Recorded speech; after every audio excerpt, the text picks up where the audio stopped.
Yo, yo, what is good, everybody? It is your boy Lincoln Clay coming back at you. You know what to do. Hit the like button, hit the bell icon. The rest will take care of itself. If you're new to the channel, welcome aboard. And welcome to another edition of Live from Wakanda. And we are live from Wakanda. It is about 7 a.m. here Eastern time, which is pretty early. But I've been up since about 5:30. So I was just monkeying with my gaming PC a little bit, and now this was about the time that I wanted to go live anyway.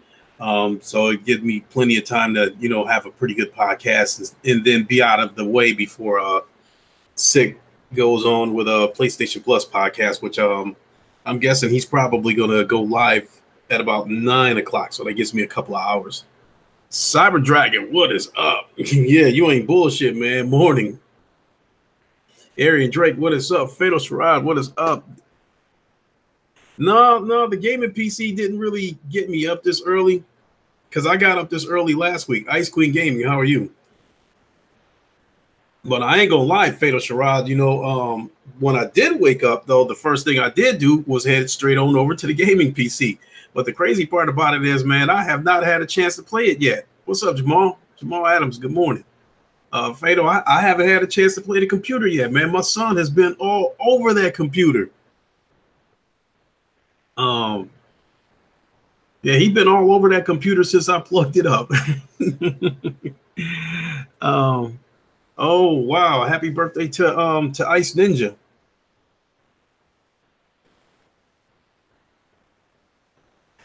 You said I'm telling you, once you get used to those high frame rates, you'll be addicted. Fatal Charade.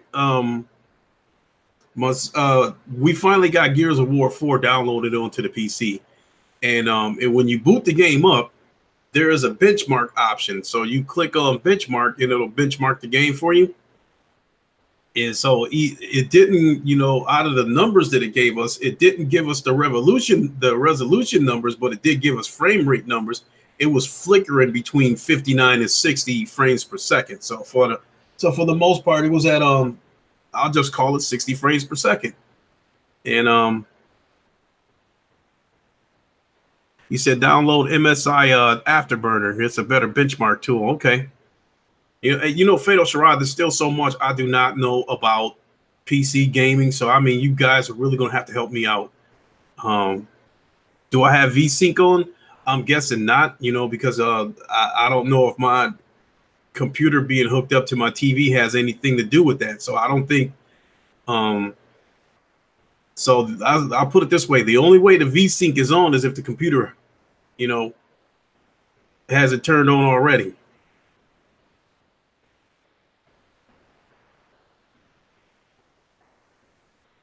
So,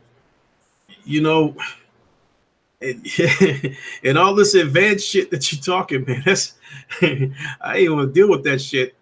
I mean, that's part of the reason why I didn't build it.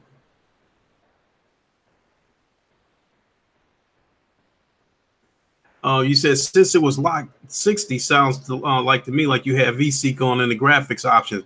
See, I haven't even touched the options. Like the only time we went into the options, Mr. Pyle, what is up? The only time we went into the options of Fatal was to try to turn on the HDR from within the Gears 4 gaming menu. But we couldn't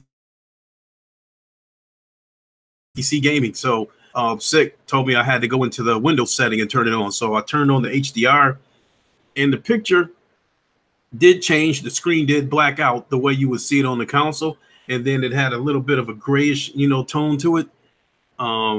So the color of Gears of War did change a little bit, but the TV is still not showing it as being, HDR supported. But you can still see that there was a change in color within the game. But I was under the impression that, with Gears of War on the PC, I was under the impression that no matter how powerful your PC is, you said PC don't really have good HDR. All right. As far as Gears goes, I was under the impression that no matter how powerful your PC is, that it wasn't, it's not gonna go over 60 frames regardless. Because I think Craig told me he was getting 60 frames per second out of his computer as well.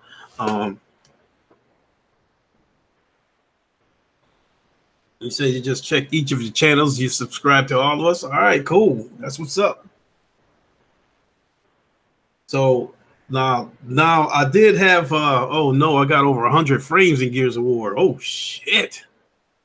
But I would like to think that with the amount of power that I believe I have, I would like to think that I could get over that 60 frames.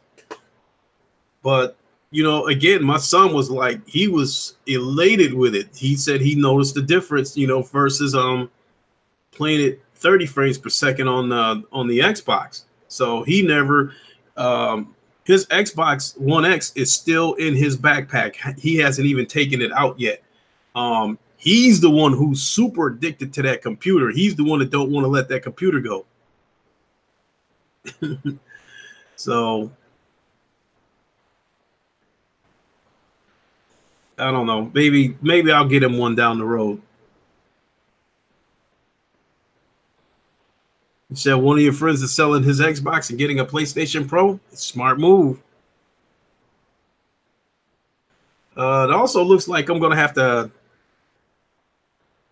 You're not going to get 60 frames on the TV? Okay. I mean, that's still, you know, that's still in the pipeline, Top Dog. I'm just going to figure out. I got to figure out how I'm going to arrange this within my apartment, because as of right now, that computer is probably going to stay on my TV, because I'm going to be getting Oculus. I went to go buy an Oculus yesterday, and it turns out that it's sold out in my area. The closest Best Buy that had an Oculus in stock was over an hour away from me, and I wasn't about to get on the road, drive for an hour, so I'm just going to order the shit, and it should reach me by Friday. And with that being said, I'm probably going to have to leave the arrangement the way it is for the sake of the Oculus, because you know, this room where I have my computer desk, yeah, this 3 is stock in Lansing. That's what I'm talking about, Fatal. I was at Best Buy, and they said over in East Lansing, you know, the Best Buy over there had a few in stock, and I'm like, fuck that, I'm not driving that far.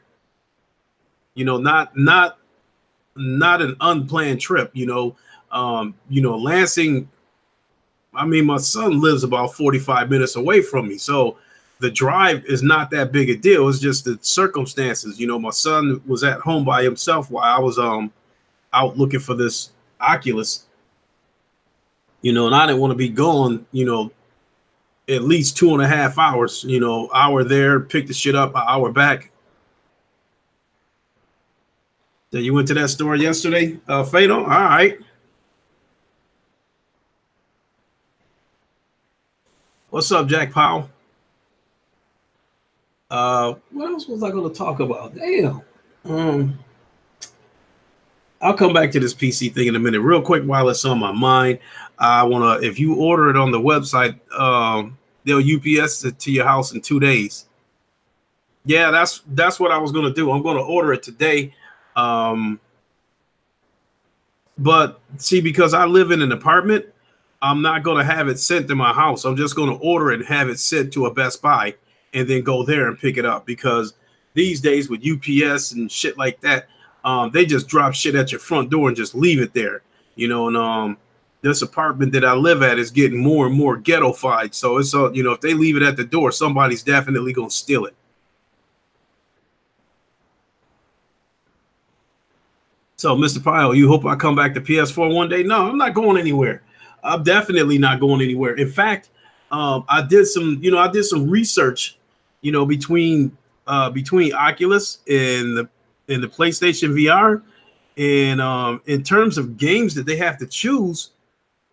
Yeah, that's what I'm going to do, Fade. I'm going to have them ship it to the store, because I don't want to run the chance of the shit getting stolen. So fuck that. I'm not having them drop that shit at my front door. But Mr. Pyle, I was doing some research between the PlayStation VR and Oculus. And one of the reasons why I wanted to get Oculus is because I was under the impression that you could probably find some racing games that was online more multiplayer. What's up, Samuel? And when I did the research, it basically both of them basically have the same games in terms of racing games that are online. So it turns out that actually the PlayStation VR actually has a little bit of an advantage because as far as like real racing games, like Project Cars or what was another racing game that they had? It was a couple of racing games.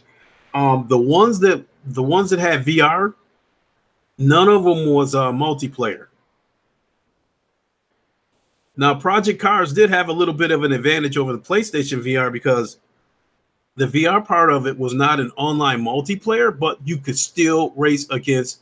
You could still do a full race against the computer. Now, in the case of the PlayStation VR, you can only do time trials or race one-on-one against the computer on the PlayStation VR. But on the other hand, you got Drive Club, which is a full-blown racing game in VR against its VR multiplayer. So actually, the PlayStation VR has the advantage when it comes to that. Oh yeah, Fatal. Oculus has a Assetto Corsa in Project Cars 1 and 2, and I was definitely looking at that Assetto. That shit looked like it's got some good ass graphics. But again, that's another game that does not have online multiplayer, as far as the VR part of it.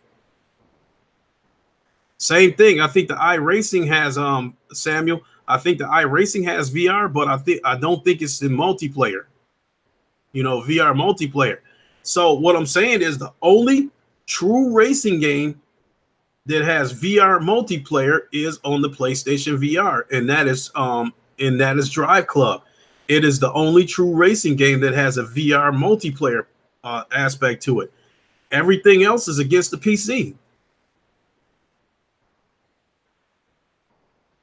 So if Sony would have been able to make GT Sport online multiplayer with the VR, that would have been a slam dunk right there. Which I'm sure they're going to do it next generation because they'll probably have enough power. Oh yeah, Fatal Sherrod. I forgot about Dirt Rally because I was going through the Steam store, and I think that might be the only racing game that has a multiplayer to it. But also on a good note, I also found out that my Thrustmaster T150 that I bought for the PlayStation, it will work on the PC. I just have to update the drivers. So that is great news right there. I won't have to turn around and buy another racing wheel.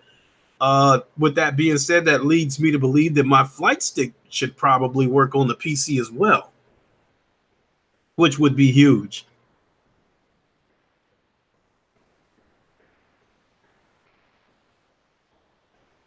You said on my PC laptop, my screen is 4K 60, but some of the games will say 120 frames per second. So what you guys are saying that because of my TV, I'll never get more than 60 frames per second, unless I buy a monitor.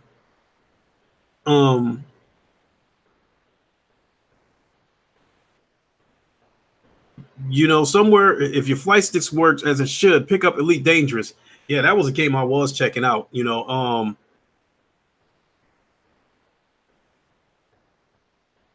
I think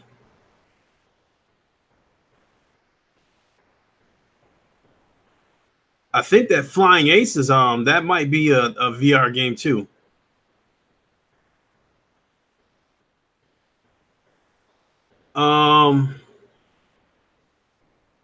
So far, Fatal, so far as the games that we've played, we haven't experienced any lag whatsoever. My son's been playing Counter-Strike and Gears of War 4, and we have not encountered any lag whatsoever. So, I mean, my son just absolutely loves it. So, I mean, if I left my PC on the TV and I'm getting 60 frames per second, that to me that wouldn't be the end of the world because it's still better than 30 frames per second that I've been getting, on the console. But Yeah, at some point, a 4K monitor, or a 1440p monitor, that's in the works. That's down the line somewhere. Samuel asked me, you said you're trying to finish up this crappy Crackhead 3 today. What a disappointment of a game. I mean, if you sound surprised, I'm surprised that you're surprised. Yeah, somebody said that before, Fatal Sharad, that my TV is going to be the bottleneck. So, um,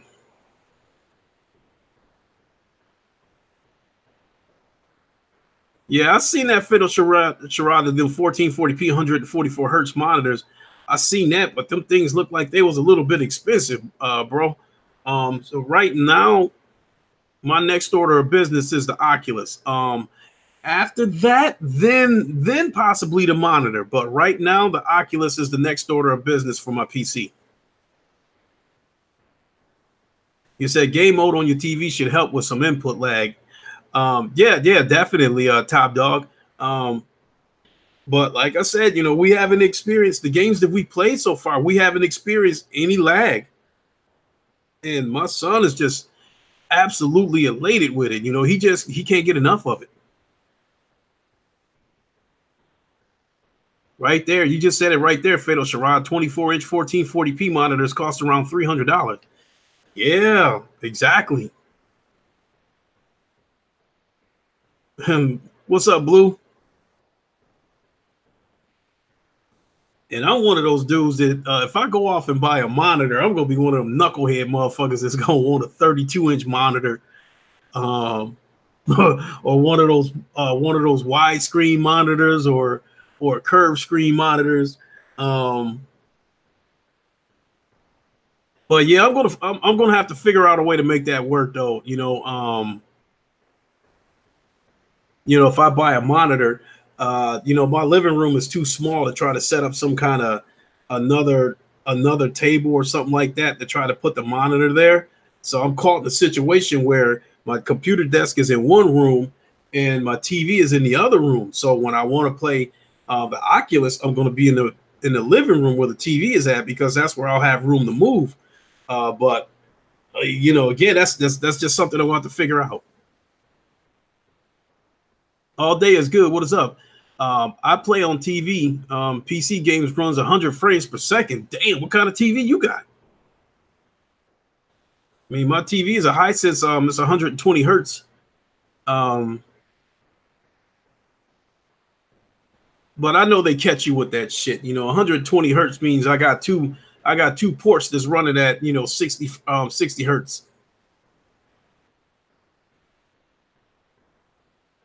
You said Best Buy will price match Amazon, Newegg, and Tiger Direct.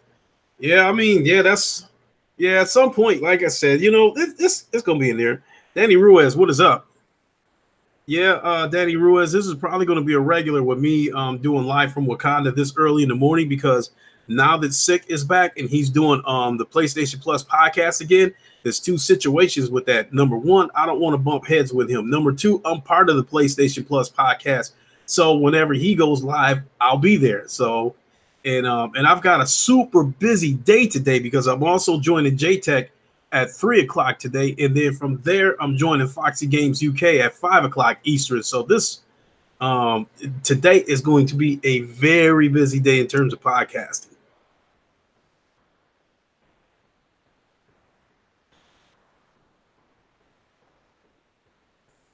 You said when you got your CPU, the guy behind the counter gave you a sweet deal. See, I'm new to all this shit, Fatal. I mean, I know if I would have built the computer for what I spent for that computer, I probably could have built it a little bit cheaper, or for the money that I spent, I probably could have built something a little more powerful, but I just didn't want to deal with all that bullshit. All day is good. You got a TLC 55-inch, and you said you get 100 frames per second out of it. I mean, were you able to benchmark any of the games, through that TV? You said you'll be watching Foxy at live stream at 10 p.m. in the UK at night. Ace Queen Gaming, okay. He's 5 hours ahead of us, so I'll be joining him at 5 p.m. Eastern, and And he said, the podcast is going to be about an hour. So I guess he's getting really, what's up, Stardust? Sarah, what's going on? I guess he's, being real disciplined about making sure his podcast don't go over 1 hour. So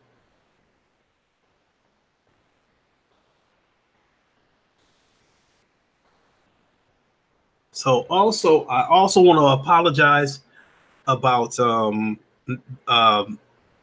the Creed stream I was supposed to do yesterday.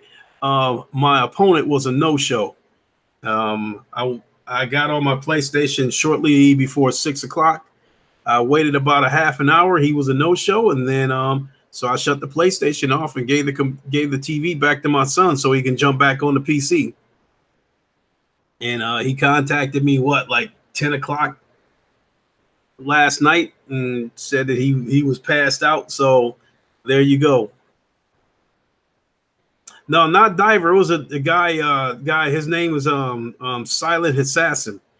He was in the chat yesterday, and we set it up inside the podcast. Said, okay, we're gonna do this at 6 p.m. No, not Diver, Mr. Pio. It was supposed to be another dude. It was supposed to be another guy who kind of called me out. So, but he didn't. He was a no-show. And H Player, what is up? I also want to reiterate to people that that I am going to be accepting Creed challenges, and the way I said that before, the way this is going to work is moving forward. I'm going to start putting my PSN in the description, and anybody who wants to challenge me on Creed, just send me a friend request and attach a small message to it, letting me know that they are officially challenging me to Creed, so I know who they are, because I got so many people on my friends list, and I don't even remember half of them because their YouTube name is different from the PSN name, so I don't remember all that stuff. H Player says, have you signed up for the Space Junkies VR beta? No, I have not. I guess I better get on that. And so what's going to happen is I'll pick a random person. I'll accept this friend request, and then because I'll have to do that in order to get the audio working right.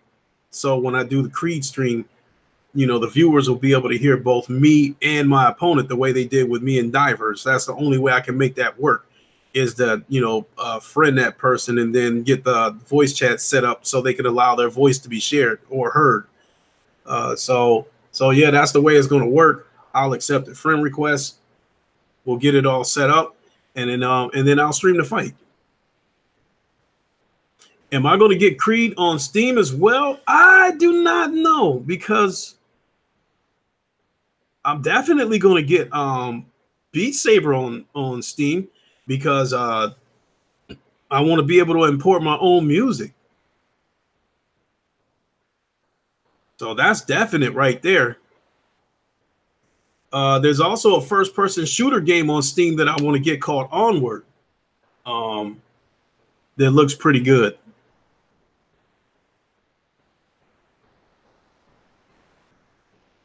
Top Dog, a pre-build is pretty good for someone's first computer, but maybe a few years down the line, he can build his next one. Possibly. I mean, I built the computer before, Top Dog, and I just don't want to go through the hassle of that shit.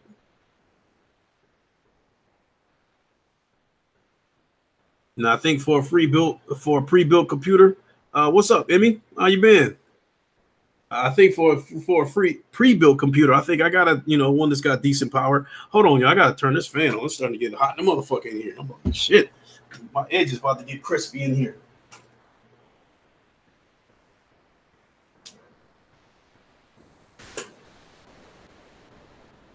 All right, that's a little bit better. He said lately a lot of pre-builds have been fairly priced. Fado, when I was going through Best Buy and I was looking at these pre-built computers, let's put it this way. My goal was to try to make sure I had a computer that was powerful enough to push VR. And I've, as far as graphic cards goes, I felt like 1070 was basically the cutoff line.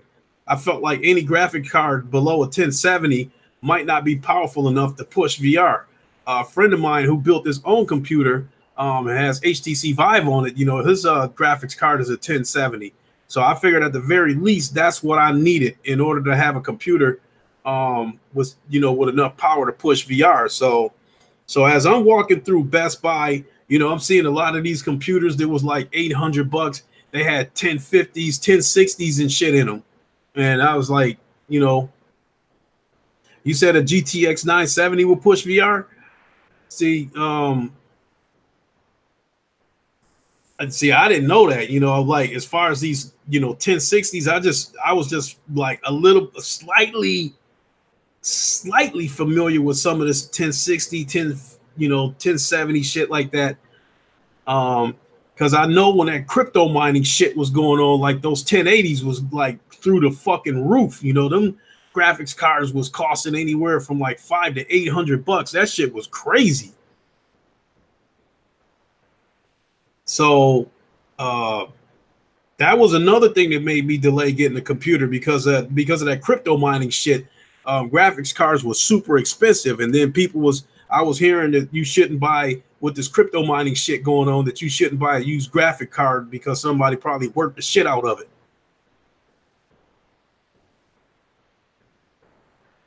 So yeah, I did Fatal. I went to the Best Buy website and I clicked on Oculus, and and I was able to get the requirements for what was needed to be able to run that Oculus. So I got more than enough power. I got so with that being said, that makes me all the more happy with my purchase.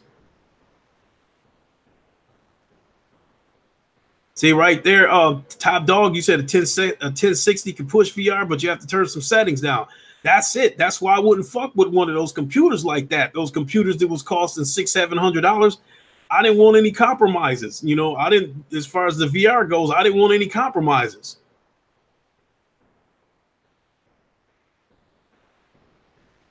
Basically, all I really wanted was a computer that could push the VR, and then maybe 4K 60. What's up, Mr. Modern? To see 1070 is a solid card, yeah. Because my friend that I was talking about, he had a 1070, and he was pushing Vive, and I tried the Vive, and it ran pretty good and it looked pretty good. So I figured at the very least I needed a computer with a 1070 in it. But I don't know. I ain't gonna lie too. Them pretty lights caught me too on my computer. Them pretty ass lights swirling all over the place. Cause that, my computer looked like a goddamn disco at night. All them lights turning all kinds of different colors.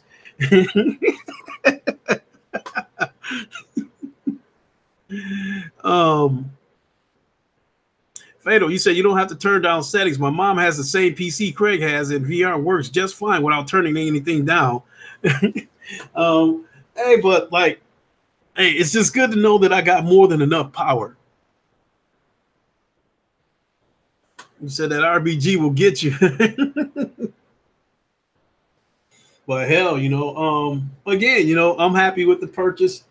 Now I guess like the pros of it has the CPU, Mr. Modern, it has a Ryzen 7 series 2700X Professor or some shit like that.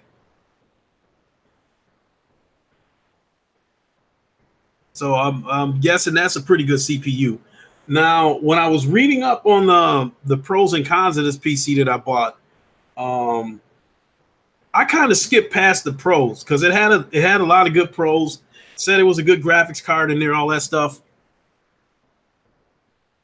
So you got the ABG, the RBG race cooler, nice.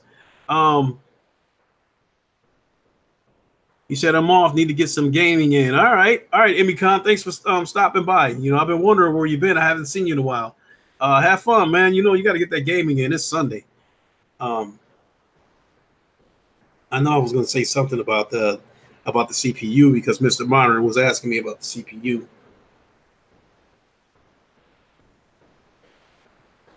But yeah, it's got an AMD 7 Series 2700X.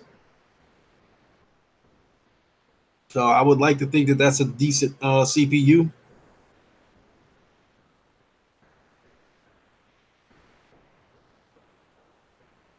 But I think at the end of the day, I just wanted to make sure I had enough power to run VR with no compromises. And I think I wanted to be able to have a computer that was strong enough to be able to run a lot of games in 4K 60 without choking the fuck out of it.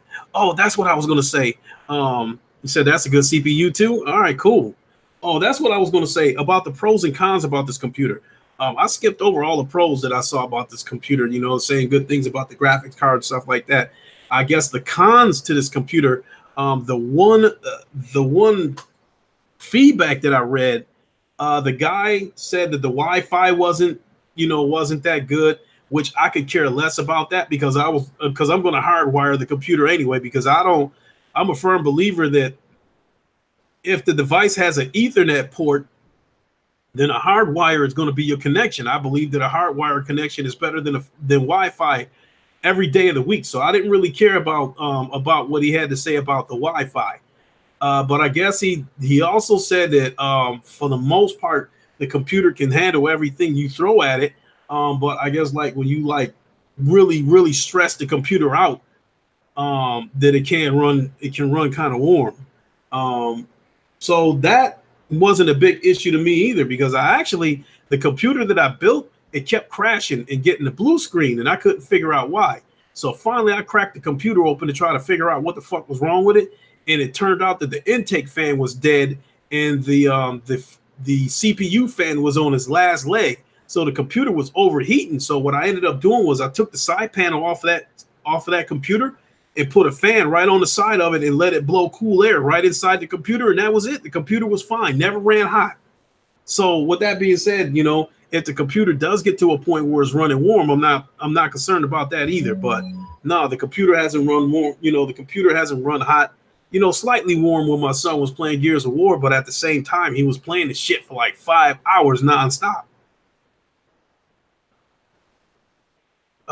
With the computer that was running hot, did I replace the thermal paste? Nah. But by that time, that computer was already outdated anyway, you know, Fatal. It was still on Windows 7, which wasn't a genuine copy to begin with. It was an outdated computer, so I ended up just updating and buying the computer that I'm talking from right now.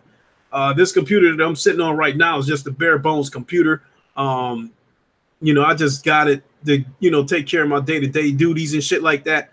And so, like I said, the gaming PC is in the next room. I was going to give this computer away, but I'm just going to keep this computer for shit like this, the podcast and taking care of business and shit like that. Because the only thing I really want to do with the gaming PC is just play games and stream the games that I'm playing, and that's it. He said Mr. Pyle said he's all powerful and shit. Hold on, you said Mr. Pyle. I missed the old Lincoln. The old Lincoln is still here. I just expanded. I haven't gone anywhere. They said you can get a capture card and use it as a streaming PC. Yeah, that was the plan of Fatal, definitely. He said Arian Drake, man, Lincoln inspired me to get a gaming pre-build PC now. Hey, Arian Drake, if I was super advanced like, Fatal Sherrod and all you other guys in here, I probably would have went ahead and built the computer. But because I'm not super advanced like you guys, and I didn't want to go through compatibility issues and shit like that, trying to build a computer, I just said, fuck it, and went ahead and bought a pre-built. Mod Raza, you said the best first-person shooter on PC is Battlefield 2 with mods. Single player though. That's another thing. I'm probably gonna go ahead. I'm not a big fan of this games as a service shit, but I'm starting to find out that some of the biggest titles that are out there, some of the biggest AAA titles, the publishers have their own service. So looks like I'm having to break down. I'm probably gonna go ahead and sign up to that EA Origins so I can go ahead and play Anthem and all the other games. So I can play Anthem with Sick and Ian and whoever else wants to join in. I caught Rainbow Six on sale at Steam, the deluxe edition for $12, just like it was at the PlayStation Store. It was on sale for $12. So, so now I got Rainbow Six on all platforms. I got it on the Xbox, on the PlayStation, and on PC. You said I'm a console peasant though, through and through. Hey, JP Loco, I'm still a console peasant too. I'm new to this. Gaming PC shit. Let me explain to you how I feel right now, JP Loco. Say you're gonna be playing Anthem on PC, Mr. Mr. Modern, okay, cool. Now, Fatal Charade, I had a little situation with the Rainbow Six Siege. I spent all night downloading the shit, and I guess I downloaded what was a Rainbow Six test server. You said I finally graduated. I'm not a council peasant anymore. Here, I'm gonna tell you why I still feel like a council peasant, Fatal Charade. I'll get to that in a second. So I tried to open up the Rainbow Six, which is said Rainbow Six test server, and it keeps asking for an activation key, which I have not got yet. So I went back inside of Steam and shit like that, and then, I'm guessing they're separate. I'm guessing they're separate downloads: the Rainbow Six test server and the Rainbow Six game itself. So now I'm downloading the Rainbow Six game and spending another 5 hours getting that shit downloaded, because Steam only seems to let you download at like 3 megs, 3 megs per second. So this Rainbow Six download is going to take 5 hours. But shit, that Gears of War download, that shit, I think that shit took about 10 hours. So, but yeah, definitely Fatal Charade. Once I get this shit all squared away with the Rainbow Six, let's definitely hook up.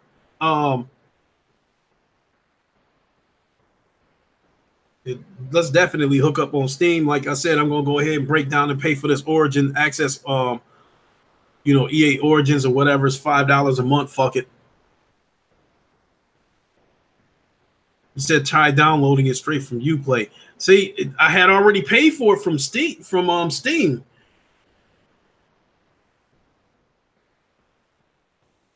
Well, I'm downloading it right now. When the download is done, if I don't get an activation key, I already sent a message to Ubisoft anyway, telling them I didn't get an activation key. So we'll see what happens. Now, if you bought it from Steam, you own it as on Uplay as well. But yeah, see, the thing about it is I haven't gotten the activation key. So before I go doing a backflip and say I got fucked over and shit like that, I'm waiting for the Rainbow Six game to finish downloading, and hope I'll get a key with it when it's done downloading. So maybe later on today we can hook up for a little while, even though I got a pretty busy day going on. Now, JB Loco, here's why I still feel like a council peasant. Back in the 90s, I had 2 crotch rockets. Yeah, because I shouldn't be alive right now. All the shit that I've done on crotch rockets, all the crazy shit that I was doing, on the highway, doing 160, 170 miles an hour, weaving between cars and shit like that. It was fucking crazy, the shit I was doing. And so when I bought my first crotch rocket, I had just learned to ride. And my brother had a crotch rocket. One of my best friends had a crotch rocket. They was riding all over the place, having fun. And they was like hooking up with girls left and right, because girls love motherfucking crotch rockets. You could be the ugliest goddamn dude on the planet. If you roll up in front of a bunch of girls on a crotch rocket, you getting some booty, because one of them girls gonna want to ride. They love jumping on the back of those crotch rockets with their thongs hanging out over the top of their shit. So anyway, I buy my first crotch rocket. It was called a Katana. It was a 600 Katana. And so I'm jumping around. I'm riding around with all these other dudes that had CBR, CBR 900s, GSXR, which they call a Gixxer. They had like Gixxer 1000s. Dudes had Ninjas, CX9s. They had the Hayabusas, they had the ZX10s, the ZX11s, and shit like that. And here I am with this little starter bike, this 600 Katana, and I'm up here feeling pretty good about my a crotch rocket. Yeah, I had a crotch rocket. Mod Razi. So I'm around all these dudes with all these sweet ass bikes, and I'm feeling pretty good about my bike. And the dudes shot me down. And they just like bruised my ego. They was like, yeah, those Katanas, everybody calls those a can of tuna, because it's pretty much a starter bike. That just like deflated me. That shit just like sucked all the wind out of me. That sucked all the life out of me. And it showed too, because when we got on the highway, like a motorcycle is way faster than the car. But you'll see just how slow your bike is when you get out there with those 1000s and those 1200s and shit like that. Those Hayabusas and them CBR 900s and shit like that, they was leaving me. They was leaving me in the fucking dust. And so my next bike, I bought a Suzuki GSXR 750, which may not sound like much more power, but the dude had he had a drag pipe put on the bike, and he had the bike like kind of dynoed and shit like that. So I had a 750 and I was beating CBR 900s on it. And these dudes was looking at me like they couldn't believe it. They was like, how in the fuck is a 750 supposed to be beating a 900? You know, those dudes was just like stunned to say the least. So that's how I feel. That's how I feel with this gaming PC. Even though I got a good PC, I still feel like this is my first PC. It's a pre-built. I'm feeling like the PC Nation gonna be like, you ain't a true PC dude. You bought a pre-built. You didn't build it yourself. You didn't get your hands dirty. I feel like they gonna fuck with me like that. Don't make no mistake. I see Mr. Modern. You said I play on PC and console. I like both, but console's still my preference. Hey, make no mistake about it. All those compelling exclusives over on the PlayStation are still amazing. Make no question about that. And when the PS5 comes out, especially if they can do the things with that VR that I hope they can do, that is definitely going to be my number one platform. You said Fatal Sharad, they won't mess with you. We got plenty of guys who run pre-builds here in the PC Master Race. All right. Just don't use the word PC Master Race. I already said it, Mr. Pyle. Matter of fact, I went in there fucking with Titanfall Princess last night. She was playing, I think, Jump Force. And I came in there and typed in big capital letters and said PC Master Race. She's like, don't come in here with that bullshit, Lincoln.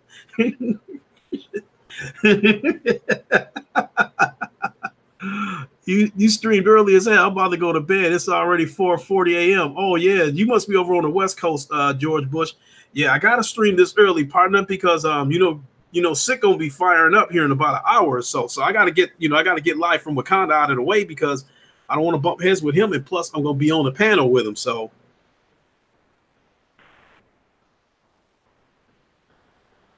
exactly. It's all about the games. I like a lot of Sony and Nintendo exclusives. So I mean, but damn, you know what? I swear to God, between Sony and the PC, though, it's trillions of games out there, though. Over on the Xbox, real talk is third party shit and old shit over there. But my God, over on the I don't even think I've scratched the surface of the Steam store yet. There's so many damn games over there. It's a ton of free-to-play games on there, too. Which I'm going to get to that. My God. The free-to-play games that's on both Steam and at the PlayStation Store, the amount of free-to-play games, my God. I mean, man. Now, I will say this, though, Mr. Modern. I do think that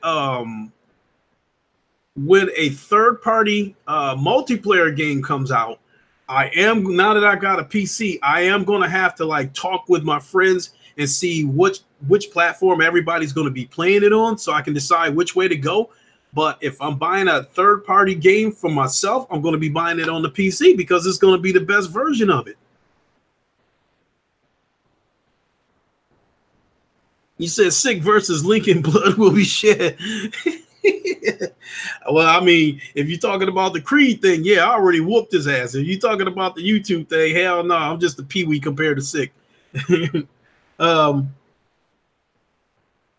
He said kids playing Fortnite so much for skins, paying so much for skins. Okay, I played modded Skyrim with a shitload of free skins.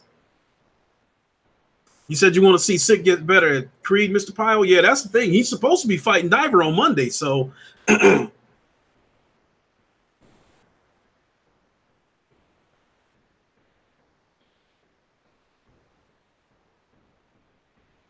yeah.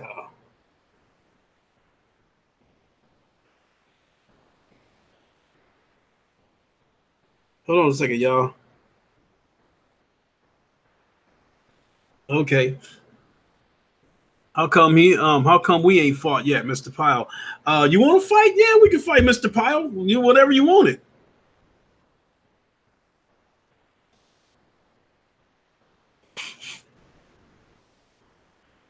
Here's like Mr. Pyle. I assume that you're probably going to be watching the PlayStation Plus podcast. So how about we do this? When Sick gets done with the PlayStation Plus podcast, because I know Sick can go on for about 4 hours if it come down to it. I don't know if I'm going to be able to stay there the whole 4 hours like that. Maybe, maybe 2 hours. But in any case, whenever I'm done, when I get done, I will send you a message and see what you're doing. And if you don't have anything going on, we can go ahead and fight on Creed and I'll stream it.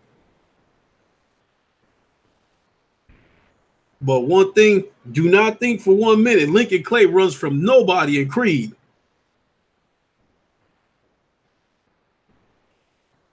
Mr. Harris, what is up? What is up? Okay, you want to get it on? You want to get it on, Mr. Pyle, after the PlayStation Plus podcast? All right, that's what's up. You just need a warm up beforehand. Hey, you're gonna have to go fight. You're gonna have to go fight a random because I'm not giving you a warm up fight. Before we get our real fight in because that's just giving you a chance to study me. So so you're gonna have to go fight the computer or go fight a random. When Floyd Mayweather to give a person a warm-up fight before you fight him for real. No, you have all your shit together before we get that ring.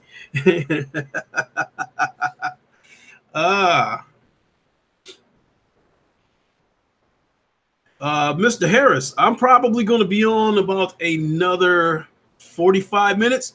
With that being said, would you like me to transmit the coordinates?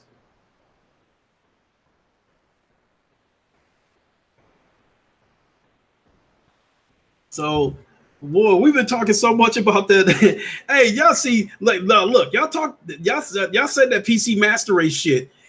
That's not me because we've already been on 46 minutes and I haven't even got into the topics for the day. We've been talking about PC all day. We've been talking about PC for the whole 45 minutes that I've been podcasting. But I'm about to send Craig Harris the coordinates to Wakanda. Once he gets in here, we'll get into the stuff that I put together.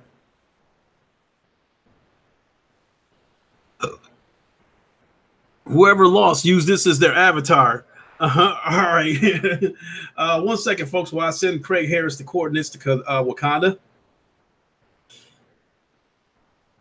So for security purposes, when it comes to Wakanda, I have to transmit a different set of coordinates every time he visits Wakanda. He knows the flight pattern, but he still has to send through a confirmation code to our air controls, so to speak.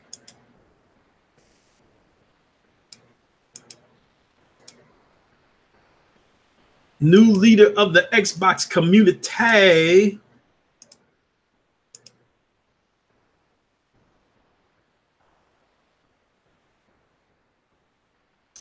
All right, Mr. Harris, the coordinates have been sent to your comm, and we will see you when you arrive at Wakanda.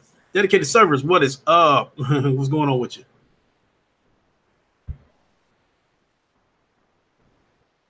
He said you're making no excuses, Mr. Pyle. All right. So let me pull out my notes here, and we can talk about what.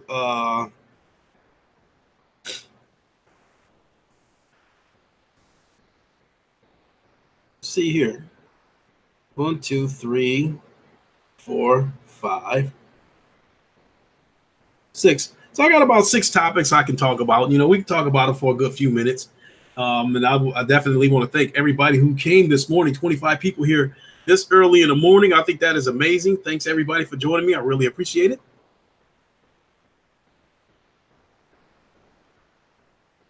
You said since you're now part of the PC Master Race, subscribe to Linus Tech Tips. Jay-Z 2 cents, Jay-Z 2 cents, Joker Productions and Tech Deals. Definitely, like Fatal Sherrod, I have like Linus Tech Tips. I definitely when I was getting ready when I was first getting ready to try to build a PC, I was going through YouTube looking for people that was building computers that suited what I was looking for. So, I had came across people like Linus Tech Tips. I saw a few of his videos, and I saw a bunch of other videos. So if I would have followed through with building the computer myself, I was not just going to go buy a bunch of shit, you know, buy a piece here, buy a piece there. What I was going to do was I was going to follow somebody's YouTube video to the T. Some like people like Linus Tech Tips. Every part of a computer that he built, he was putting links in the description for the parts. So I was going to do it that way. You know, like if I was going to build a PC that I saw on Linus Tech Tips, I was going to buy every part that he listed in the description, and I was going to do it exactly, you know, the way he did it, instead of trying to, you know, piece together my own shit.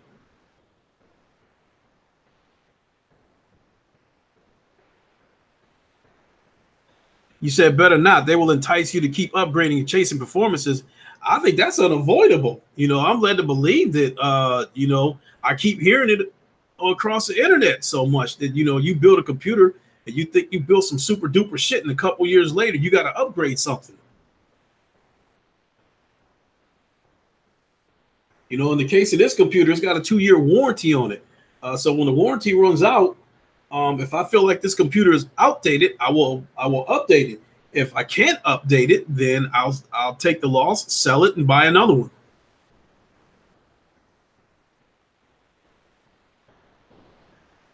But that's something I'll cross that bridge when I get there. You know, so with this 2-year warranty, with this being my first PC and shit like that, with me being new to this, truth be told,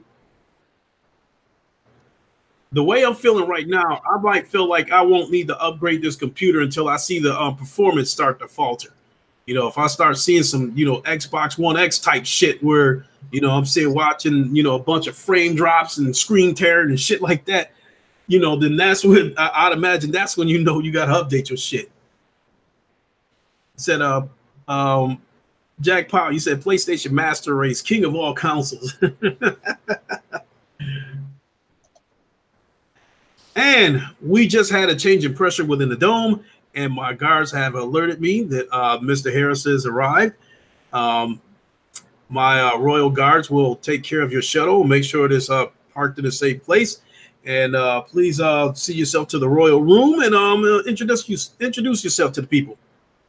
Hey, what's happening? Shout out to everybody that's listening. Shout out to you, Lincoln Clay. Thanks for the vine.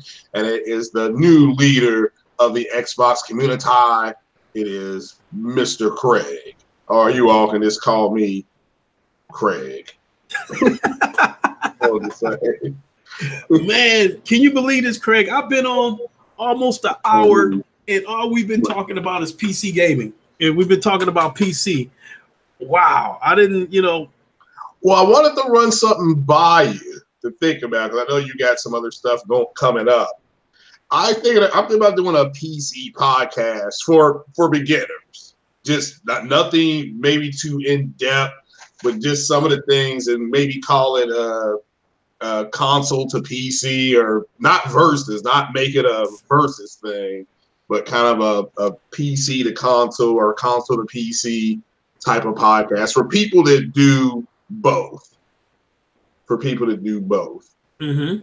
And this is if there's people about to get into it, and you know what they can expect and what not to expect, you know, what to look for. And if I'm able to do that, I was wondering if you wanted to participate.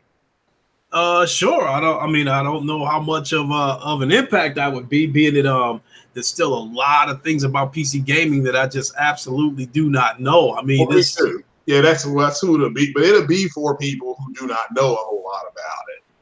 Okay. So it's kind of like that. People who are kind of on the fence about what to expect, what not to expect. You know, I heard you talking about the upgrading, and you're exactly right. You don't upgrade until you see a slowdown with your hardware, which you're not going to see for probably 4 years. You know, so you know, that's amazing, because you've got a GPU that's not that. I mean, I know that a Metro, they have ray tracing on that for that. That's exactly what they've got it for. So, and but they're one of the few games, and maybe Shadow of the Tomb Raider, I think they they may have it or they're supposed to get it. So yeah, there's developers not even using the technology on there yet. So Cool. that's how far ahead you are. And the Ryzen 2600 or 2700X, those are the two best CPUs right now from AMD. Mm-hmm. So I mean, the 3000 series is supposed to come out, but I mean, I doubt the performance is a huge jump from the 2700X. So, but we have to wait and see. That's one of those things you would have to watch, and then when they compare the 2700X to the 3000s, because that's one of those things AMD is doing, and but yeah, even then you'll still be fine. You may get a little bit better performance on the 3000, but it should. It's the next series, So yeah. Okay. Cool. So yeah. So let's get into the news that I've been trying to keep track of this week. There's not, I haven't really got too much into the news. Like I haven't went out and tried to document every little detail that I did, like say a couple of weeks ago. But so let me see where we at. Let me start with the first bit of news that I took was on Tuesday, and that was that Apex Legends did 25 million users in this first week. So what do you think about that? Oh, that's great. That's a rebound for EA.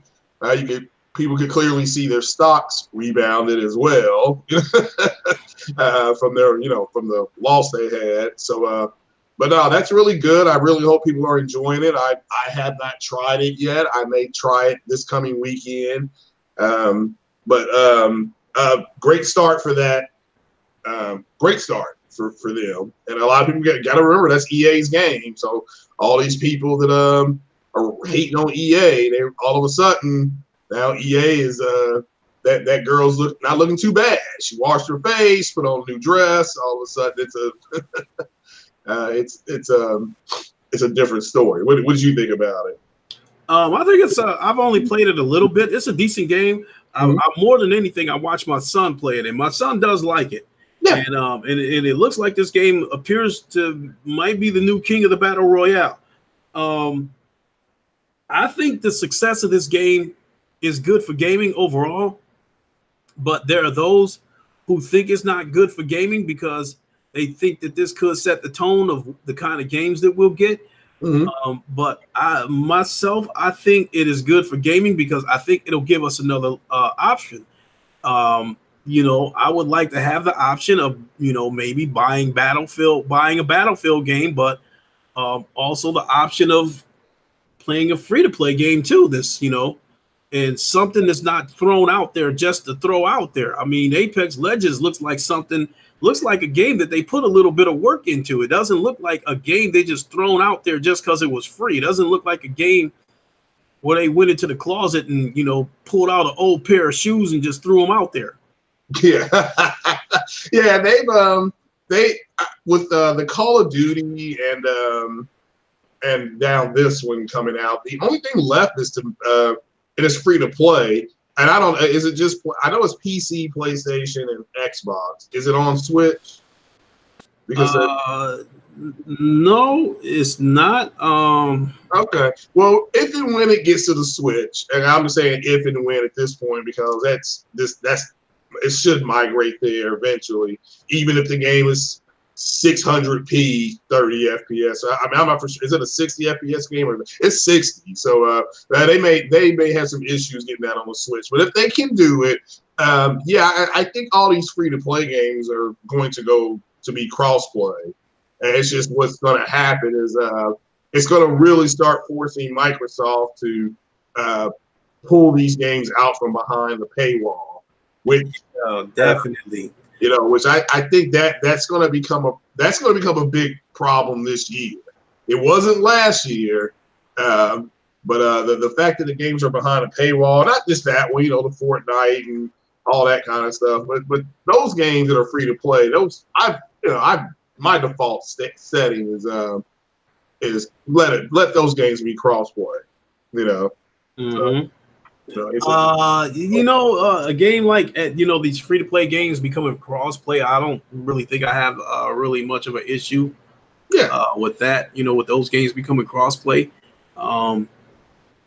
because I think that would be kind of a little bit crooked. Kind of when you do some shit like what Microsoft did with that Fortnite bundle. You selling a console off of a free to play game, and then the game is locked behind a paywall. Yeah, it is for them. It's or for the Xbox. So yeah, I think that will be the next story off of gaming this year. I mean, that's why I think Microsoft will announce one or new hardware type things at E3 because I think they know it's coming too. Mm-hmm. So, but yeah, I don't know why a Fortnite it's free to play on the Nintendo system, I believe. It's free to play on PC. It's free to play on the PlayStation. I don't know why it's not free to play on the Xbox, but that's the next big thing. Yeah. Top Dog, I want to respond to him. He said Xbox Live is the only thing keeping the Xbox division profitable, which I would agree with that. But at the same time, the fact that they're keeping a free-to-play game behind a paywall is the one thing that makes it anti-consumer. And and then you had people this past year saying Sony was being anti-consumer because of games like God of War and Spider-Man, that they wouldn't let those games become third-party, that they kept them on their own platforms. But nobody's screaming about Fortnite, a free-to-play game being locked behind a paywall in Xbox Live, and nobody's saying anything about that. So I think that's sure, again, Xbox Live is profitable, but I think for all the money that they're making, right now they're making some of the biggest dollars off of a free to play game, which I think is a little bit despicable. Yeah, now they've I figured out the whole anti-consumer thing. I was going to break it on my podcast, but they never said anything much about God of War. It was the Spider-Man, definitely. Spider-Man, they're still mad at the whole Spider-Man thing. But the anti-consumer thing is that they don't want to. They wanted to play Spider-Man. They thought Spider-Man should have been a multi-plat game. Because they were saying, well, all the other games were multi-plat games. When they were made with Activision. At the end of the day, what they do not want to, they feel is that they should not have to go out and buy something else just to play a few games. To them, that's anti-consumer. That's what anti-consumer is for them. It's them being inconvenienced. Mm-hmm. It didn't matter that when Sony had their E3s, that they said multiple times that this is an exclusive game to PlayStation. It doesn't matter to them that Sony owns that IP. We're in this whole default mode of well, no, they don't. Sony doesn't own that. They only own the movie rights. It's like they own the intellectual property. Mm-hmm. Therefore, they own the friggin' character. So they control what that character doesn't do. When Peter Parker is in those the Marvel universe, like when he was in Civil War, it was Sony that cast the part. It was Sony that controlled how much time he had in the movie. It was Sony that controlled how he was portrayed. They act, and they're like, well, Marvel owns the animation. I'm like, Marvel owns the animation. But everything Marvel does is through Sony. When Into the Spider-Verse, if you go watch Into the Spider-Verse, it does say Marvel in conjunction with Sony. It just does. So Sony's name would not be up there if they didn't have ownership over it. So without a doubt, and nobody really seemed to care when Sony first bought the rights to Spider-Man. With that being said, even if Sony were to release Spider-Man out to the public and let it become a third-party game, you wouldn't have gotten this type of Spider-Man game if the right connections were made. if you know, I don't know if you would have gotten this great of a game if another studio would have developed this game, and if it wouldn't have gotten the kind of backing that Sony put behind this game. So you can scream anti-consumer all you want and why this game should be third party, but if you don't get somebody to put the love, you know, the TLC that this game would have needed, along with a publisher to back it up, you wouldn't have got this kind of game anyway. And it would have been just another game that just would have just been lost in the wind. Yeah, they've yeah, it's that's a very good point. I mean, I thought people had a legitimate point by saying when Activision made those games, they were multiplayer.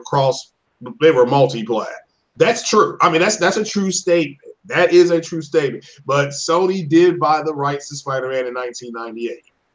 No complaints. But it's the same right now when you got these dudes complaining about Captain Marvel.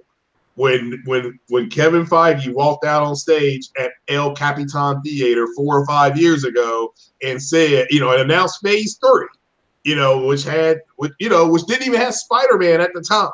You know, so if you go look at their board, it didn't have Spider-Man on it. And he said when they announced Captain Marvel, he said their definitive version, again, Marvel's definitive version of Captain Marvel is Carol Danvers. That's who we're going to see. You know, not Marvel, not the whole thing where Shazam used to be called Captain Marvel and Stan Lee had to make Miss Marvel. I'm gonna do a podcast on that probably later on today. But now, I mean, like you said, Lincoln, about Spider-Man being bought in, you know, in the 90s, nobody complained, nobody said a word, you know. But now it's a big deal. But it's a big deal because they're saying I have to go out and buy a different console to play this game. To them, that's anti-consumerism. Mm-hmm. Yeah. and let's face it, you know, and I mean, this subject is kind of like, you know, beating a dead horse, but yeah, even if this game would have been third party, and even if this game still would have received the TLC that it got from Insomniac, as well as Sony, you know, putting the TLC in this game anyway, it still would have flopped on the Xbox because they wouldn't have bought it. You know, the data shows over and over again they don't buy games over there. Yeah. Now, Spider-Man, because he's the most popular superhero in the world, it probably would have sold well over there. Not as well as on the PlayStation. But at the end of the day, they didn't need it. It didn't sell close to or right at 9 million. I swear, Craig, I'm not so sure it would have done a very good job over there when you got Emperor Phil Spencer over there still trying to convince everybody that you don't want single-player games, that you want multiplayer games. Well, and again, I don't disagree with that, but I think that game would have been the exception. That's the game I heard the most complaining about. So it's just, I mean, that's the only reason why I thought it would have, because there's Spider-Man fans and again, when I went to go see the Marvel Spider-Man movie, Homecoming, they showed a video game trailer.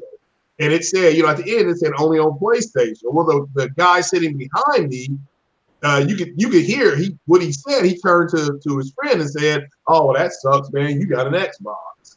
I mean, that's all he said to him. It was just in passing. It wasn't like, "Oh, you got an Xbox."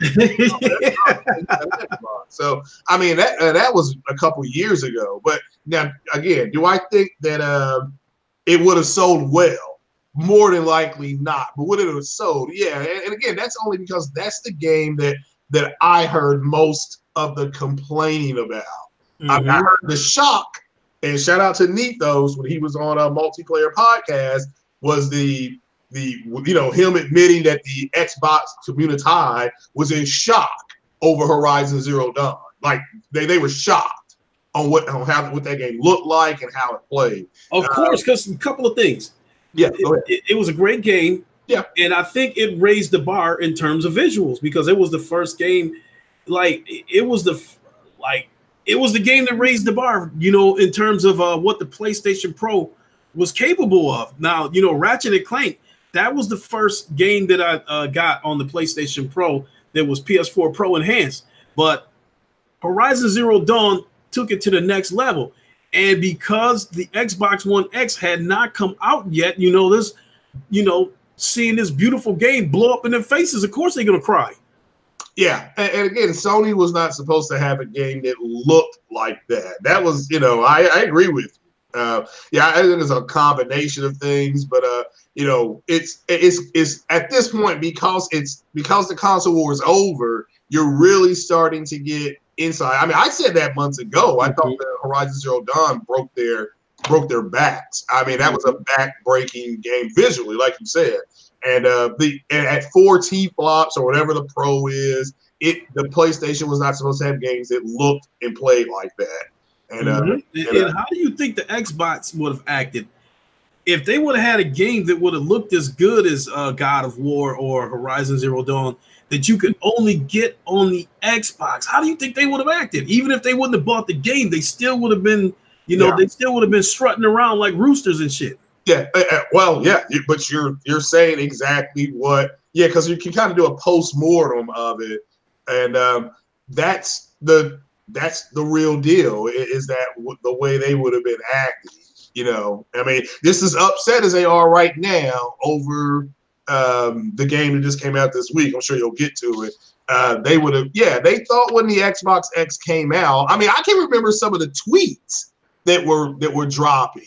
And it's like they actually thought that developers were going to just abandon the Nintendo console and abandon the PlayStation and start developing their games primarily for them, because it was in essence a 480 that's overclocked CPU. That's what they thought, and a lot of them, that's what they were putting out. I guess that was the essence that you could feel it in what they were saying in their podcast, and it turned out not to be true. So we can move on. Yeah, everybody's moving on now. But they just thought. I mean, again, they really think the numbers are huge when it's the talent of your developers. And a NASCAR drive. If I had the biggest, fastest car in NASCAR, I don't know how to drive it. So a rookie NASCAR driver will drive circles around me. It's not because my car isn't fast. It's because he's more talented. That would be more talented than me, even though they're a rookie.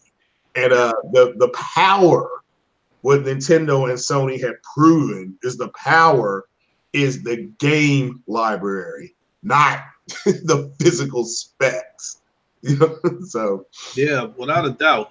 Garuda Legends, what's up? I saw your comment about body slamming you in the volcano. No, man, you shoot, I might have to worry about that from you. You say 6 feet 230. Yeah, you got me outweighed by about 20 pounds. But moving on to the next subject, I really don't think there's much to say about it, because it's nothing that I'm going to try to read into. I'm just pretty much going to say it, give my thought on it, and see what you think about it, and then we'll move on to something that I think is a little more worth talking about.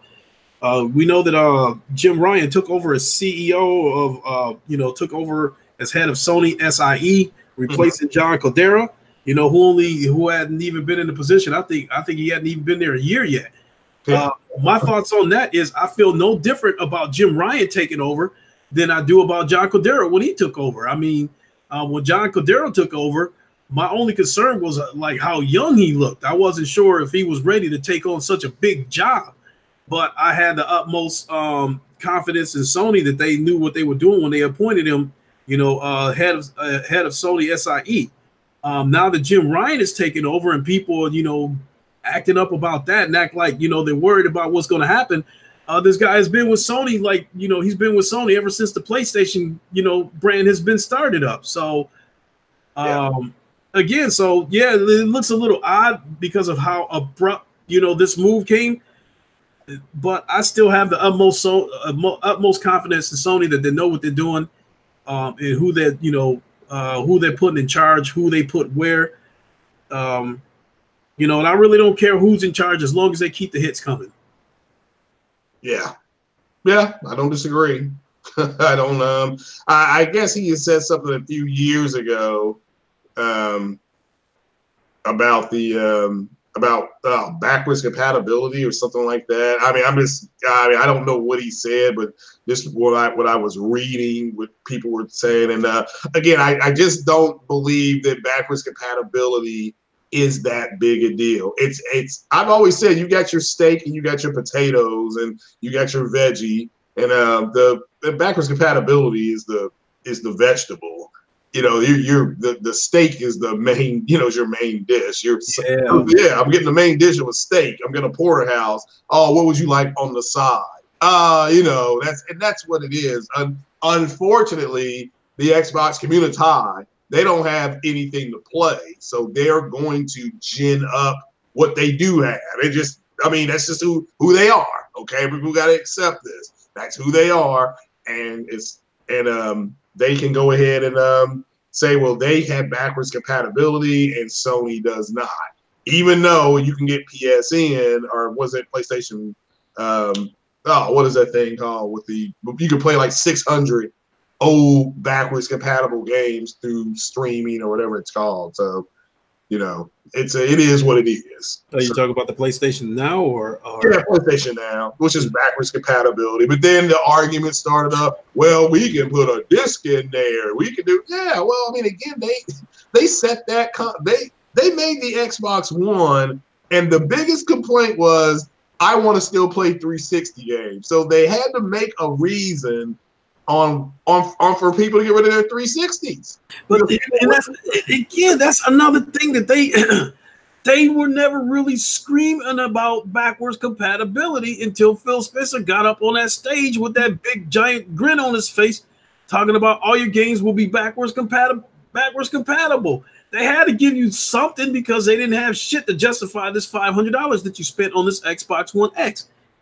And I think that and I'm a little bit disappointed in the PlayStation community because I think they got lulled. I think they got lured into a little bit of a war with the Xbox, because I don't think the PlayStation community really started screaming about backwards compatibility until the Xbox threw it up in their face. Ha, we got backwards compatibility. Our platform is better than yours. You know, because you have the ability to play old games, which you did not buy that console for.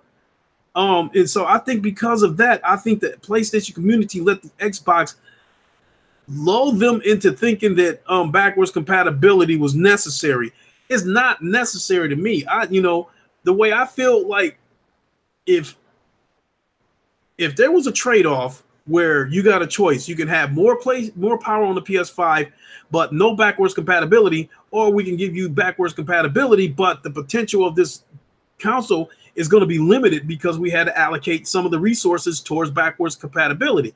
I would say take the backwards compatibility out, because I still have my PlayStation 4 Pro, and I do not plan to get rid of it until, I know that the PS5 hits the ground running and there's no hiccups.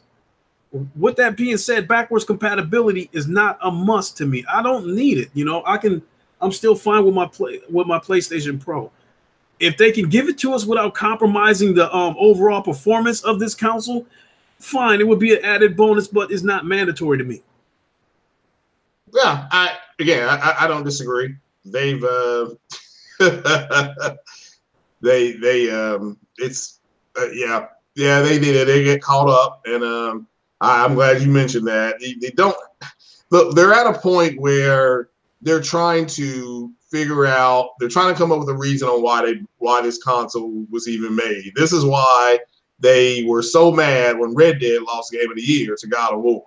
Even though it's subjective, if Red Dead 2 is your Game of the Year, then it's your Game of the Year. I mean, you don't have to argue with nobody. But they really wanted to say the definitive version of that game is not on PC. It's not on the PlayStation. It's on Xbox, and you need to go get an Xbox to play that game. They can't. When that got taken away from them, that's when you've seen the slowdown of all their BS on Twitter. You've seen a slowdown of it. So you're going to keep seeing that now that what's happened with Crackdown. They're really the dog limping around with it. They are. I mean, they're not saying hardly anything. They're, at least the ones, and I don't follow a ton of them, but the ones that I do follow have all said that Crackdown is a piece of crap. Mm-hmm. So, and it's just it is what it is. But they've yeah, I mean, I said before I was disappointed in the PlayStation, community because they had won the console war. They acted like they didn't know what winning looked like. I'm like, this is what winning looks like. I mean, Microsoft isn't going to come out and just shut down production. What they're going to change their narratives around. You got executives complaining about what Sony is not doing. So it's not fanboys. They're not executives, guys that are driving around in Maseratis and Lexuses. They're mad. Because Sony won't cooperate with them. So it's just it's amazing. It's really it's amazing. But yeah, the PlayStation when he won, that's over. I mean, it's like I said about the gender war. I mean, it's over. It's the PlayStation won this hands down. Without a doubt.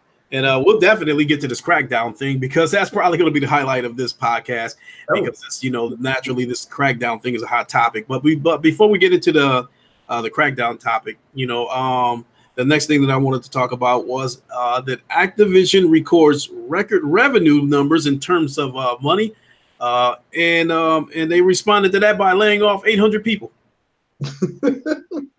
Yeah, the 800 layoff is to help them recoup. That's why they did what they did, and it's just to they're no longer needed anymore. I mean, you could probably get one person to do what three are doing. Now they may not be able to do it as well as the person singly.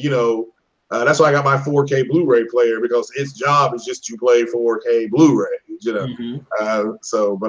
Yeah, it doesn't. Nothing surprises me. That's why I always say to people when stocks go down, that's when you buy them because that's what they're supposed to. The stock going down is what it's supposed to do. It's I don't know what else. It's like your heart's supposed to beat, all the time, up to a certain point. But that's what I was saying a few weeks ago, I was on my podcast and I think AMD stock was at either $16.40 or $17. And I sat up there and I bought some more shares and I suggested to everybody, yeah, y'all need to buy more shares. And now their stock is either at $23 or $24 a share. Mm-hmm. So, but again, you buy low, you sell high. Wow, and I forgot to add that in there too. But in the case of Activision, whether these layoffs were necessary or not, I'm not going to try to read between the lines. I don't work there. I don't know what's going on. Right. But on the outside looking in, it's not a good look that they laid off 800 people shortly after they gave the new CFO $15 million. So I agree. Yep. It's a bad look. I don't disagree with that. But not to mention that I guess over the past 4 months, Activision stock has dropped 50%. Yeah. That's true too. So with that being said, that explains why the CFO left. 2019 is, again, I've said this in one of my podcasts that, before at the beginning of, I think back in December, I had a podcast where I said that 2019 is going to be the year where developers and publishers are going to have to choose between the customers that buy their game and the investors whose money they use to develop these games. And some of these publishers have felt the heat this year, EA, Bethesda, Activision, EA has kind of, stabilized the ship, so to speak, with Apex Legends. But I think if it wasn't for Apex Legends, I don't know. I don't know how well Anthem is going to be received because they're still taking some heat about $20 skins in the game. So if they're cosmetic, it does to me. If the skins, if it's cosmetic to me, it doesn't matter whether it costs $2 or $20. It's the point that either you buy it or you don't. I mean, in my opinion, skins have always been free, and I'm a traditionalist and feel like skins. I guess they should always be free, but that's just the world we live in today. None of that shit's gonna be free anymore. And I think when I play a game, a different skin is not going to make a difference in my experience. I could care whether the skin's black, white, red, blue, checkered, polka dot, whatever. It's not going to affect my experience. Therefore, I really got nothing to say about these $20 skins that EA's throwing out. But a lot of YouTubers are taking the opportunity to bash EA for it so they can get their own clicks and likes. So, yeah, no, well, no disagreement from me. but yeah, that's But now let's get into the good shit. The Crackdown 3. Yeah, because this is definitely a hot topic. Crackdown 3 got, the numbers jumped around a little bit. I've seen, as far as the console version of Crackdown goes, I think I've seen a number dip as low as 59, but go as high as 62 for the Metacritic score. The PC version of this game has gotten a 54 Metacritic score. Myself, I was in a podcast with J-Tech a couple of weeks ago, and he asked us to give our predictions on what we thought the Metacritic score would be on this game. Mm-hmm. And I told him that I thought the Metacritic score on the game would be a 60, but I felt like the game should get a 50. But I felt like the number could go as high as 65 because of some media outlets that don't want to be part of the bashing and part of the bad press that this game gets. So it doesn't look like there's media bias towards this game. I think they might be, there's going to be a few media outlets out there that's going to give this game a higher score than it deserves because they don't want to be part of that, part of that crew that's giving the game a score that it really deserves. So yeah, that's my take on it. I think the game should be a 50. 60 is what I thought it would be because I felt like, simply put, I felt like a few people would be sympathetic towards this game and would give it a score better than what it deserves, and that's why I predicted that the game would get a 60. Yeah, well, the score on PC has moved up. It was a 54. It's now a 58, but we can just do the average here, and let's see, divided by 2. So it's sitting at, if you combine the two scores, the mean is 59. So, I mean, that's the score. People got to understand that score has come up on PC. I think at one point it was 54. So it's actually come up 4 points on PC. So, I played the game, and and I installed it, and I guess what we say in the PC community, I uninstalled it within 2 hours. It's not a very good game. As far as the problem is the problem is the vitriol. All right, let me say it like this. As far as the game is concerned, it's just not a very good game. But I'm not going to blame Sumo Digital and Elbow Rocket. They're the developers. I blame Microsoft. They lied about at this point about the power of the cloud. Like Porter Rock said, shout out to him. He said the cloud. It's a sunny day. There are no clouds in the sky. At the end of the day, I blame Microsoft for this. The game, and I played the thing when things were getting torn apart, and it's just there's a group of people that talk cash shit about this was the next great game and stuff like that. And look, those people are getting drugged, and they deserve it. Those people deserve it. But at the end of the day, why was Crackdown made out to be a porterhouse steak? It's because they do not have anything to play on the Xbox. They don't. And so you can go back to my statement about Red Dead Redemption 2. They are desperately still to this moment trying to figure out why the hell they bought an Xbox X. They're looking for a reason to justify it. They're not man enough or woman enough to say, I went into the store, I worked the overtime, whatever they did. I painted extra fences, cut more yards, and I got the money up to go buy this console. That to me is justification enough. But it's not to them. They are looking for a Horizon Zero Dawn moment.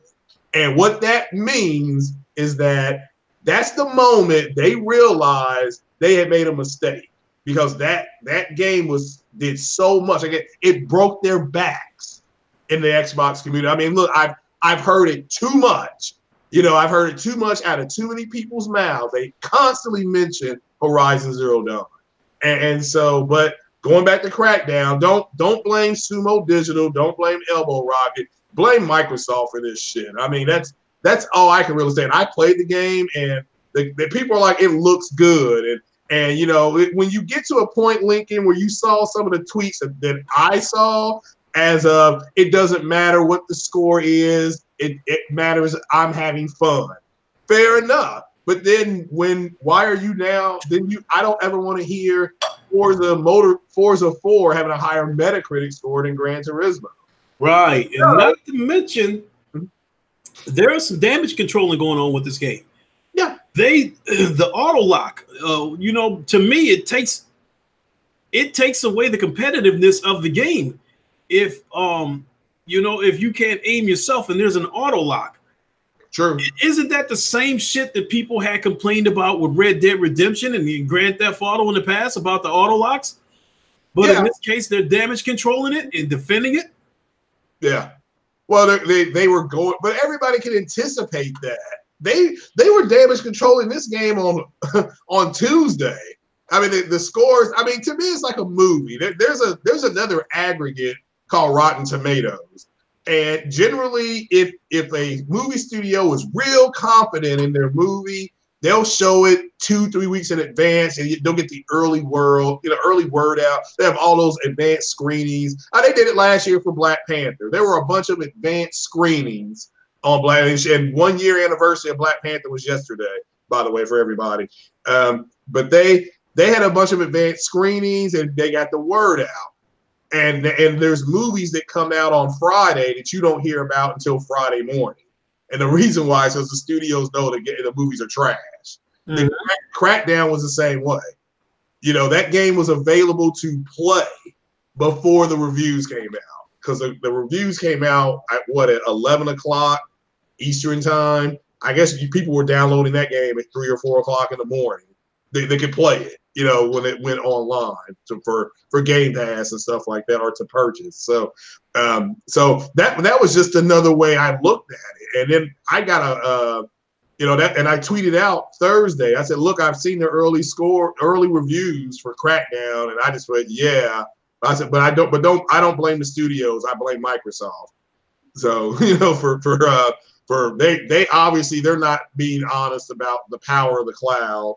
And you have better destruction on Red Faction, Guerrilla, and Far was it not Far Cry, but Just Cause 3 and 4 have better destruction than that game. Yes, I heard. I played Crackdown 3. So okay, hey, Impatient Fire, what is up? So the other thing I want to talk about is still Crackdown related, and that is what I feel is fake outrage towards this game. Because there's definitely no outrage coming from the PlayStation community, because they, this shit is a circus, and they've been laughing their asses off, looking at this whole fire, looking at this whole dumpster fire. So naturally the outrage is coming from the Xbox community, and I think a good amount of this outrage is fake. As far as their people acting like they're absolutely disgusted with this game, I think their outrage is fake, and Randall Thor being one of them. Oh, that the game isn't very good, or that it's underwhelming. So there's two different. Well, okay, so let's put it this way. Mm-hmm. Because I haven't watched his videos in a long time. Yeah. Because he damage controls for Microsoft. Yeah. In most cases, when Microsoft puts out something that is truly undisputable garbage, they have this gen. He will still, he will steer clear of giving his opinion about the game. He will basically say what other people are saying. And in the case of Crackdown, when the Metacritic scores first came out, even before the Metacritic scores came out, when a lot of people were saying that the media in particular was saying that the game was trash, and IGN was one of the first people to jump out and say this game was trash, he came out with a video. He did not call the game trash. He did not appear to be outraged by this game. He had no opinion of this game. All he was doing was quoting other outlets. He was quoting IGN and whoever else chimed in on this game. He was quoting what they were saying, and he never gave an opinion on the game. To me, that was some damage control shit, and that was a PR move because by putting everybody else's quote out there that they're calling it trash, he doesn't sound like he's caping for this game, like he's white knighting for this game. Mm-hmm. But because the word didn't come out of his mouth directly, then he don't piss off Phil Spencer. Well, I've had Rand on my podcast a few times, but are there people damage controlling the game? Yeah. I mean, it was going to happen. I haven't heard that upload or podcast that he did with that. But it's unfortunate. Rand's is a pretty straight shooter. But as far as him being not saying that it was any good, or I mean, maybe he hadn't played it yet. I had heard the same thing happened to this game that happened to Mass Effect Andromeda. You had a bunch of people gin up Mass Effect Andromeda that because of the success of the other 3 games, and Andromeda came out and it wasn't what people wanted it to be. And they took it out on those people, which is not technically their fault, but some of them, they did leave. I mean, a lot of them stopped podcasting. They didn't say, they were saying it was on the amounts of cyber bully, some of the stuff that they were getting, and I emailed one of them. I said, look, you all got early access to the game and you lied about the animations and the story.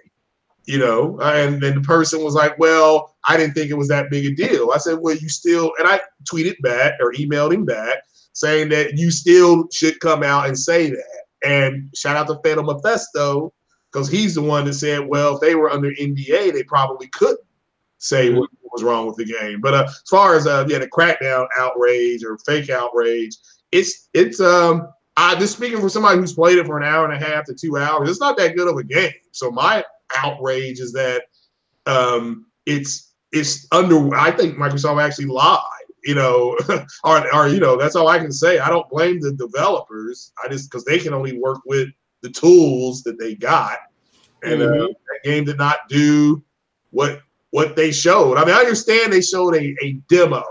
They showed a demo of what they wanted things to be able to do.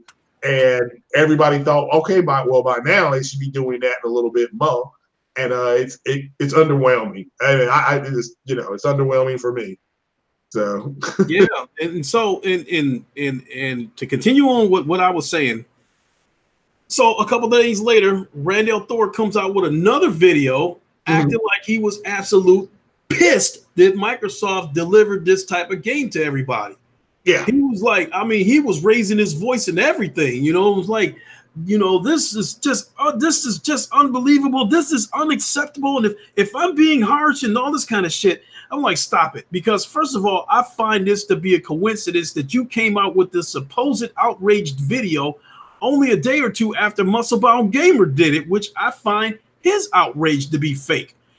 Because he was flip-flopping. Last summer he was flip-flopping. 1 minute, he's white knighting for Microsoft, and then he's telling his viewers that that he's gonna get a PlayStation and experience some of these amazing games and blah blah blah, because he's missing out because he's been defending Xbox and all this kind of shit, which to me was a bullshit move to try to gain some more subs, from the PlayStation side, to try to get some subs over there. So, people were like, okay, he's seen the light. Let me go ahead and sub to him. That was bullshit on his part. And then he gets a PlayStation. He does a review on, I think it was the Last of Us, and called the game mediocre. Then he goes right back to caping for Microsoft, and talking about what great shit was over there. And now he's acting like he's completely outraged by this game. This is bullshit. Like him and Randall Thor is on some fake shit. Their outrage is fake. And I think they're only doing it because right now that's trending right now. The outrage towards Crackdown 3 is what's trending right now, and they're jumping on that bandwagon. I think the only person who probably represents Xbox who probably went into a rage about this shit, who would be justified in doing it is Zaire, because he's the one that's been calling this stuff dog shit for years. Yeah. Everybody else has been damage controlling. No, well, yeah, and he said he had an inside source that was either a tester or a coder that said that the game was struggling. And his whole thing was he got mad at Jez Gordon because Jez Gordon, who does that podcast with Rand, called him a liar.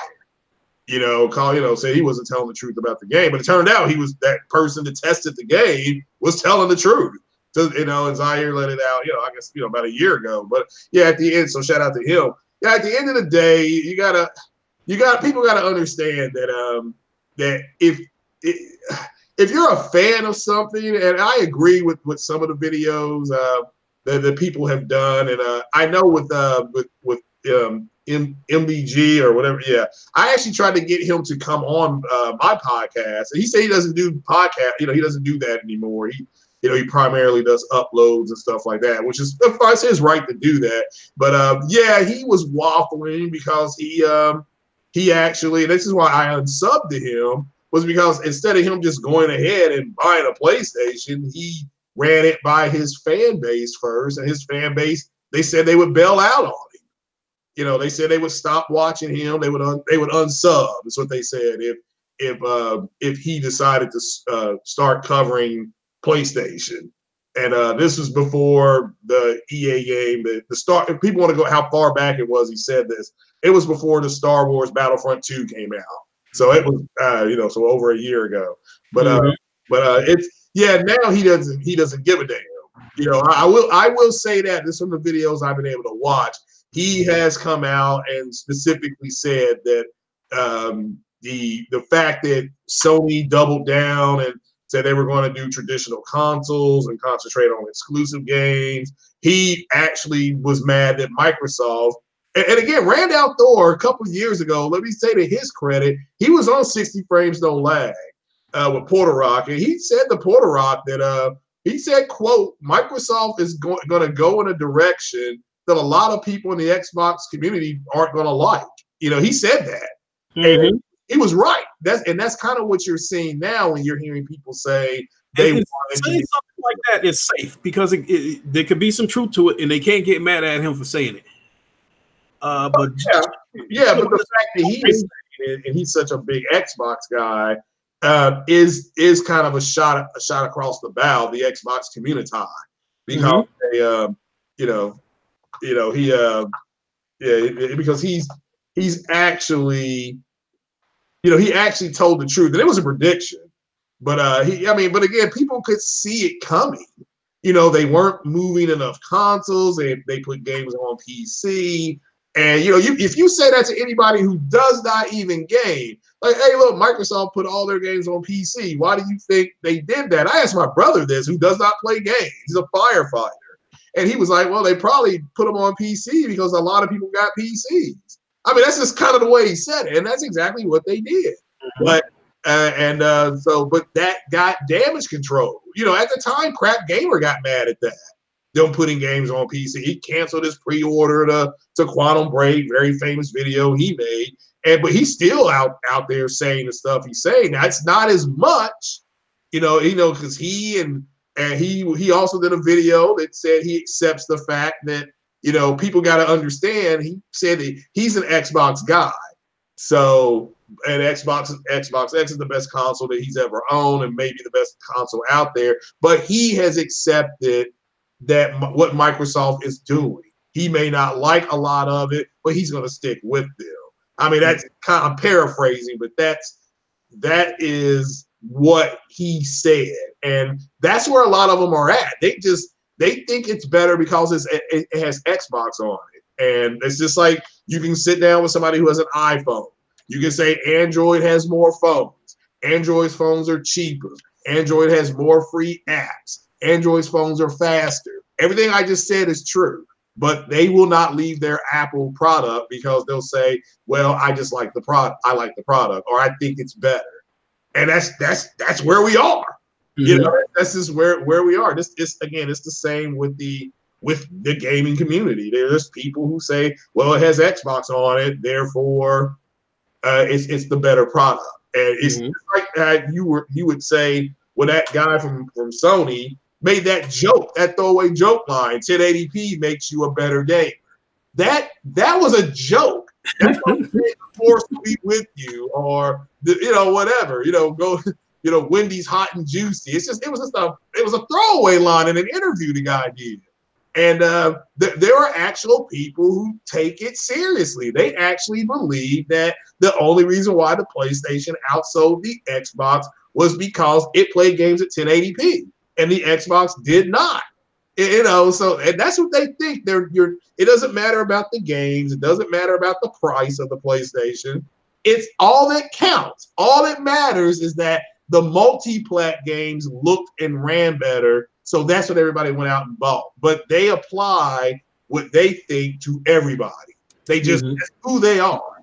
And and people they gotta accept it. That people, I mean, the reason why you're arguing and being argumentative with them is because you all haven't accepted that's who they are. When you accept it, you'll just be like, yeah, whatever. It's just, you'll make, you can kick back and see what's happening now with going back to Crackdown. No question. Sick just went live. He's he's doing his intro music right now. So I imagine he's about to fire up real quick. So I want to wrap this up here in a second. But before I wrap it up, I do want to touch on one more subject that is Crackdown related. And so in the midst of all this, the situation with Crackdown is we know that this game has faced multiple delays over the past couple of years. This game had reached a point where even Microsoft themselves even said this game was on the verge of being canceled because they had reached a point where they were basically saying that they're giving the developers one more chance to get this thing right. And that was, that was a roundabout way of saying this game is on the verge of being canceled. They said this to they let this out to the public, which I thought was not a good move. Putting these developers behind the 8 ball out in public. If you're going to berate them about the progress of this game, it should have been done behind closed doors instead of airing them out for the whole public. So, so with that being said, in the numerous delays that this game has faced, I don't understand why in the midst of all this outrage, I don't get why some of these people are acting like they are surprised by what we got. That they are surprised by the finished product. You've seen the writing on the wall with all the delays and Microsoft, damn near threatening to cancel this game publicly. How could they have thought that this game was going to come out, a quality product? Why are they acting like they're surprised by what they're seeing?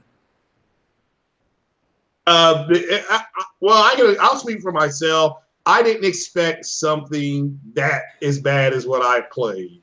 And that's just you're hearing, a lot of it. Let me make this clear: if you were following the development of the game, you aren't surprised. You are not surprised. But the fact is that there were a lot of people online in podcasting, whatever you want to call it. They were talking cash shit about that game. So those people deserve to be drugged. I mean, they do. That's why I'm trying to get people not to blame the developer, because the developer does not have the right tools. Microsoft did not give them the right tools to develop for that game. So, and that's Microsoft's fault. They've got to give the people making games for them, they got to give those devs the right tools to make for their games. So, so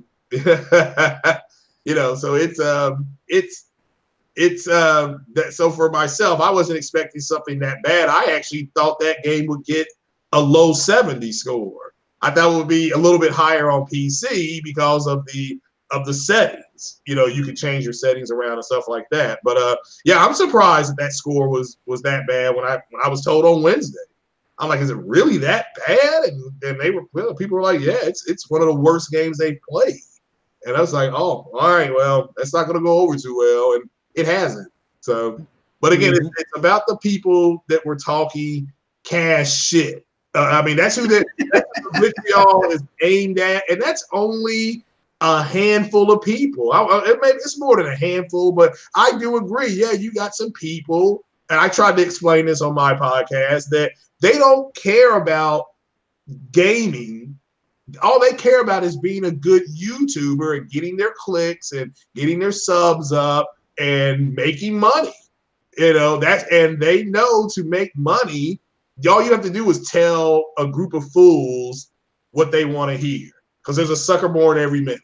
That's a P.T. Barnum. So, and they know that.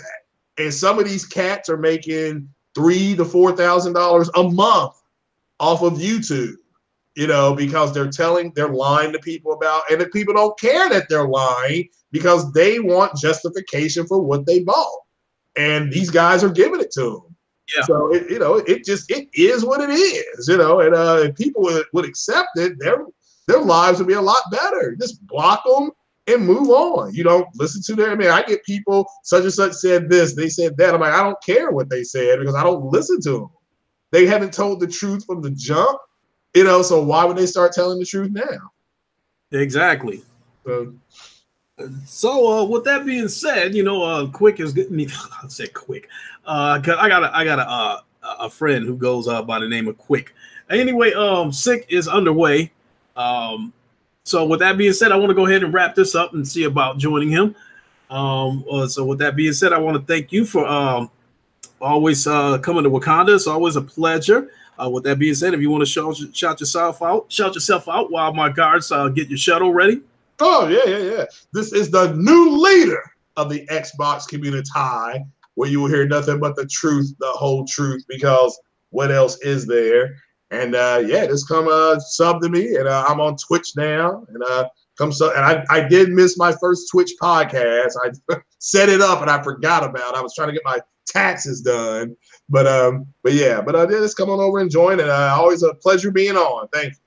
Without a doubt, I really appreciate it. So shout out to my guest, Craig Harris, as he is always welcome in Wakanda. I definitely want to thank everybody else for coming by, and I'm getting ready to head on over to Sick Humors podcast, see what's going on over there. So with that being said, as always, my guards will prepare parting gifts for you, and make sure you all have a safe flight home. And I want to thank everybody for coming to Wakanda, and I will talk to you later. You guys have a good one. We'll see you over at Sick Humors podcast.